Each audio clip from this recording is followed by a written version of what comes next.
Aji dikenal sebagai anak yang sering membuat masalah. Hampir setiap hari ia pulang dalam keadaan mabuk dan menjadi beban bagi ibunya yang hanya mencari nafkah dari berjualan pecel di pasar.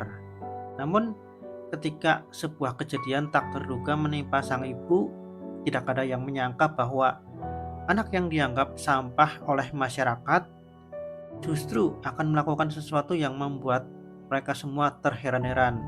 Seluruh pasar Tambak Sogra gempar.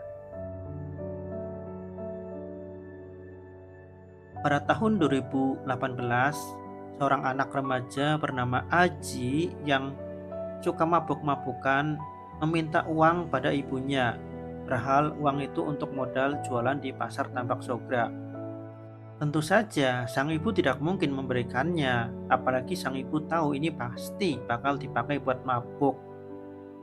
Tapi ternyata si Aji ini malah diam-diam mencuri uang itu saat sang ibu sedang tidur. Akhirnya saat pagi hari, sang ibu pun kaget dan terpaksa ibu itu berhutang ke tetangga.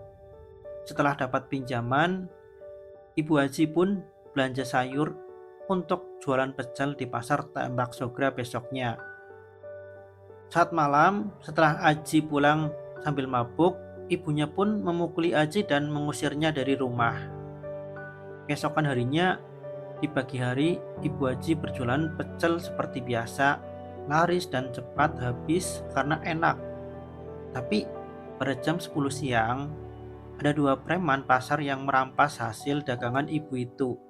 Dan hal itu dilihat oleh Anjar, teman baik Aji. Sorenya, Anjar pun menceritakan kejadian itu kepada Aji. Hal itu langsung membuat Aji marah besar. Tak menunggu lama, pada malam harinya Aji balas dendam dan membunuh dua preman itu saat mereka sedang mabuk di pasar. Besoknya, semua orang pasar ketakutan melihat dua mayat preman itu tergeletak.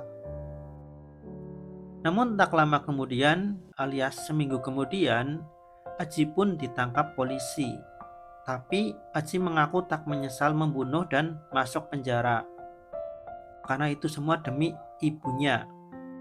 Tapi apakah pasar itu kini sudah damai? Tentu tidak. Anjar dan Yosa yang menggantikan posisi dua preman pasar yang dibunuh oleh Aji. Jadi ya tetap masih ada preman pasar yang meresahkan masyarakat.